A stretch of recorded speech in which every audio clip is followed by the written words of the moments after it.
What is up, guys and gals of the internet? Mike Atari here to talk about one of my favorite games, Fallout 4. Now, I've been playing this game pretty heavily since its launch in 2015, and it still has replay value for me. I've played a couple hundred hours between my PC and my Xbox, and I expect that I'll play a couple hundred hours more before I finally retire it. There's some great locations in the Boston Commonwealth in this game. One of my favorites still to this day, because I love the aesthetic, is obviously Diamond City. It's a great city. It's just massive and immersive, just like the rest of this game. I still cannot safely say I've explored every location of this game. I spent hundreds of hours in Fallout 3, and I expect it's going to be thousands of hours in this game. One of my favorite things they add in this game is the crafting in this game, which I think adds such a level of depth and immersion to this game. I cannot tell you how many nights I spent sitting on the couch playing this game, just crafting. It's addicting and scary. It probably itches an itch like The Sims does with me, where I'm able to simulate these create settlements and just kind of build a world. Now, they didn't have a lot of crafting stuff at the first launch of this game, but I have to say I am extremely impressed with everything that's been added with each expansion pack and all the mods I've been able to add to this game. And the thing that really amazes me is the amount of mods that are available on the PC and the Xbox. Now, sadly, the PlayStation 4 does not have a lot of fun mods on it, but the PC and the Xbox have a lot of great mods that I have really spent hundreds of hours just building with these mods, and I think that testifies to a lot of the strength of just the building of this game and all the great stuff that's been added to it. And I'm really excited and hoping to see some great mods. I'd like to see some more actual furniture, as crazy as that sounds, some rugs or something, because I think that would add a lot of little cool decorative touches. But that's just the Sims guy in me. I like this game hundreds of hours in that. Another really big thing that they added is the ability to craft and modify almost every weapon you have, and that's been another thing that I've spent a lot of time doing. I think when I've played a lot of the other games, other Fallout games, you get to a point where your character is so overpowered because of your level, and I think that this is a way that kind of adds a little level to that, because the higher level you are in the game, the more mods you have access to, or excuse me, weapon modifications you have access to. And I spend just as much time crafting as I have playing around with these mods. Like, there's bayonets to large barrels to, you can add the experimental MIRV mod to the Fat Man that was from Fallout 3, and I'm assuming the other Fallout games.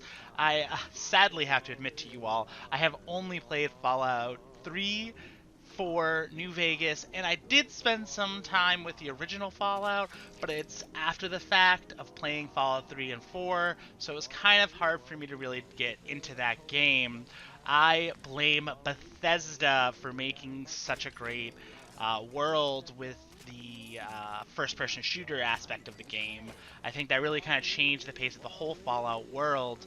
And really kind of brought a lot more immersion to the game and brought it to a wider audience. That I think that a lot of people were kind of itching for a game that wasn't a Halo, it wasn't a Call of Duty, and it was great that a game that held such high esteem for people was brought back and resurrected to a new generation of gamers. And I don't blame Bethesda. I thank Bethesda for doing that. And it's just been one of those things that I can say I spent many of my childhood years playing Fallout, and I'm, as an adult, playing it again.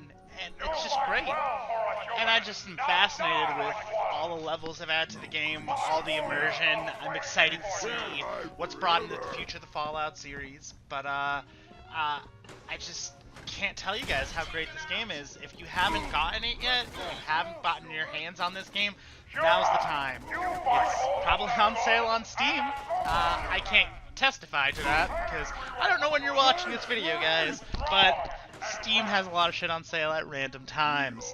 I'm just really pleased with this game. I was really worried about this game, and actually seeing it, playing it when it came out was astonishing and amazing. I was worried that it wasn't going to have the replayability and the adventures and just the world that Fallout 3 had and New Vegas had, and it had more. It went above and beyond. I mean, it's not the giant world's most massive graphics overhaul in the game, and there's so much more that wasn't there before, and it's still to this day I'm finding new things, I'm meeting new people, I'm modding my companions. Like Ada has 2 Gatling laser guns as hands and floats around like Mr. Handy. Why the fuck not? It's just amazing all the stuff that you're able to do with these games, and I just still cannot recommend it enough to you guys. If you haven't gotten it, and if you haven't yet, and I'm telling you, like I've mentioned 17 times already, go buy it now, because it's worth it. You know, VATS is still there. You got so much stuff from the other games, but it's all new in this game. You know, everything old felt new with this game, and I still am reeling about it. And, you know, I'm going to play hundreds of hours more in this game, and you know what? By the time I'm done with this, I am not going to have every location discovered. I am not going to have found every quest. I am not going to have found every weapon, because it's so massive, but it's great. And you know, if you haven't checked it out, guys, go check it out. I really appreciate you guys listening to my rants today. Thank you for tuning in. Please check out Fallout 4. Please subscribe, and I will see you guys later.